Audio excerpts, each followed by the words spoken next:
Hello and welcome to this video on clarifying your home brew using one of the more common options and a convenient kitchen ingredient, gelatine. A gelatine is a basic ingredient in making any sort of jelly dish. This could be thickened soups, jello for Americans, terrines, and more. It is also 100% natural as far as products go for what it's worth. And the reason we are making this video is simply that it is a low cost, easily available, and a very effective clarifying agent for removing haze and other debris or inclusions from your home brew. This should leave it sparkly clean, or at least a vague brown colour in the case of beer. Do bear in mind that this is not suitable for vegans, vegetarians, and similar who do not partake of animal products. The reason is that although there should be no gelatine left in the beverage, there are always possible exceptions and, well, gelatine is an animal-derived product. There's also the fact that you are sharing homebrew with a vegan, but that's your problem. Bear in mind, the examples you are seeing now are either going to be a yeast culture that's been let go to an extreme, a demonstration of something like a beer wash or wort, a flour mixed with water, or as otherwise labelled. That will let you make a decision about how effective or ineffective it has been. The process, whether you call it fining, clearing, clarifying, dehazing, or anything else, is in broad terms the same for most things. The advantage for gelatine is that you can easily source it, it works reasonably well, and doesn't have a high cost. It is a reliable but basic option. That said, there are several demerits to gelatine. First of all, you need to be careful about the amount used, because, well, you can affect the taste and body of beer, for instance. There's also the fact that it does take a little longer than some of the other options out there, anywhere between 1 and 3 days in some cases. So there are pros and cons, but again, you're more or less getting a good all-round option. You're not getting anything exceptional, but you're not paying a lot for it either. Further to that, you should bear in mind that a haze isn't always a bad thing. Some styles more than others require it. Despite this, most people will find haze in their beers, cider, or any other beverage off-putting a lot of the time.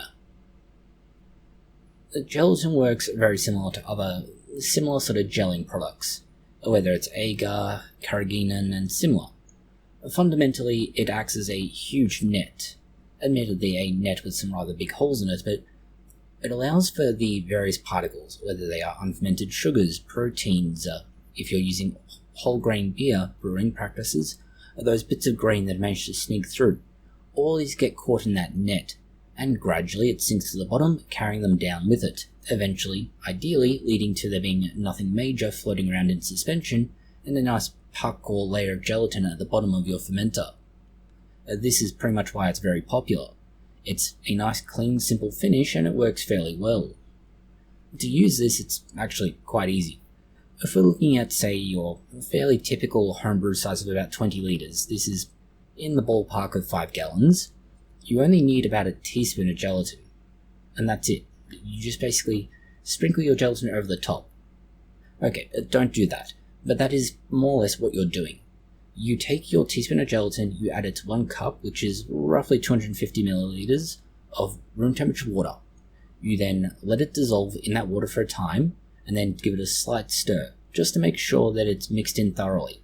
You don't want to stir it with a great deal of force or vigour, but just enough to make sure that everything is suspended and distributed. Now, go to your microwave and microwave it at whatever setting it's already going to go to as a default for between 15 and 30 seconds. You just really want to warm it up a little bit. You're not trying to boil it, but you do want to get it warm. There are differing thoughts, let's say, on how hot the water should be, or in this case water and gelatin mixture, but typically speaking, we think that as long as it's reasonably warm to hold, that is, you couldn't necessarily keep your hands on it for very long, but you can at least temporarily pick it up and move it for a short term without much difficulty. That's generally the temperature you're after. Now, again, it's rather vague, but if you're after something that's reasonably convenient, go with that for now. Now, once you have this warm mixture, you want to let it begin cooling back to room temperature. Now, you don't want it to gel, but you want it to begin cooling down. Once it's cooled down, you then pour this over the top of your fermentation. Now, you can, if you wish, again, mix it in very gently. Understand, you don't want to mix in a lot of new air and things because that will stuff around with your fermentation, but you do want to mix it in so that the gelatin's spread all over, or at least throughout as much of the fermentation as you can. From here, you're going to be waiting anywhere between 48 and 72 hours, so between 2 and 3 days. You'll be able to tell that it's worked because the beer will look very much lighter and clearer. And finally, after all of this, you should have your beer ready to be racked or bottled. Now, we can point out a few things to try before you go straight to gelatin, if only because you get a better result, and one of the easiest is simply to cold crash it. That is, put the fermenter in your fridge, sealed up ideally, or at least with a airlock that's not going to have problems with it being in a fridge, and let it just sit there for 24 hours. This should remove a lot of the biggest particles and things out of suspension, and this means that your gelatin mixture can do a lot more because it's less busy dealing with those things and more busy dealing with the small fine stuff that hasn't fallen out of suspension just yet. The other thing here is that, as far as function goes, the basic idea is that it creates a giant net and that catches everything, but it is a little more complicated than that. First of all, that gelling process is essentially something where the gelatin that makes it up is basically collagen, and that collagen, when it's in its powder form, is all broken up. When you heat it up just slightly, it breaks up further. But in the watery environment it is when you've got it in water to make jelly, you have it come back together as it cools down, and this is what forms that haze-like net that catches everything. And because it's catching everything, it becomes heavier, and that helps it sink through to the bottom. Now, leaving it in the bottom of your fermenter, at least for a time, isn't going to be a massive issue, unless you shake it up, because that's how you'll break up that gelatin and allow whatever it's called to go free.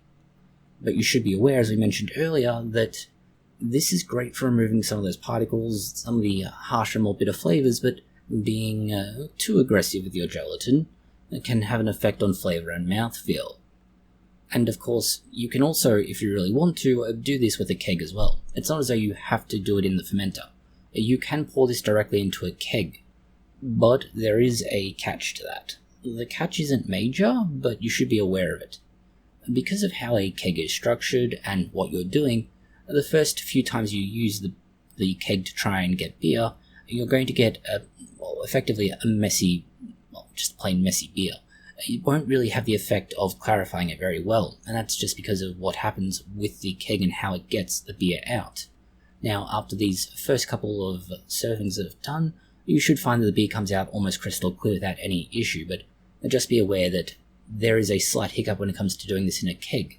Now, it's not that you can't do this in the fermenter, then transfer it to a keg, in which case this issue won't be a problem at all, but to each their own.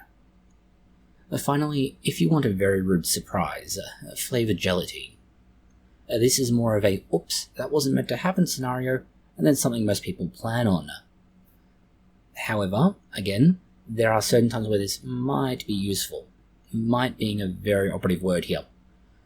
If you're making something like, say, cider, and you've decided to add, say, berries to it or similar, one way you can, let's say, exaggerate the berry flavour is to use a berry-flavoured gelatine mixture or jelly mixture. And this would certainly be one way to do it, and you'd also be adding sugar, and thereby also priming it to be carbonated. It's not necessarily the most reliable or effective method, but it's one way to get around that if you want to do several things in one go. It certainly has mixed results, let's say that. The other thing is that, although we make light of vegans and vegetarians, there is a suitable alternative. Sobriety or hazy beer. No wait, agar. Fundamentally it's the same process, somewhat adjusted amounts of agar and longer heating time followed by a short period of cooling to begin the gelling process. It's not particularly exciting or very different, but there are some quirks we won't touch on in this video. You can use gelatin, in some respects, to speed up the conditioning process. That is, rather than having to put it in a fridge for a few days, theoretically gelatin could do the same job and to a certain extent better. And you'll find certainly that this is one way to get around the issue. It's much quicker, not necessarily as good in some ways, but then again, it's something you can easily do every time. And certainly if you don't have a lot of room in your fridge, well, you kind of don't have a choice in the matter. Then again, you can also get the similar results to other methods which aren't necessarily as cheap, convenient, or easy to do.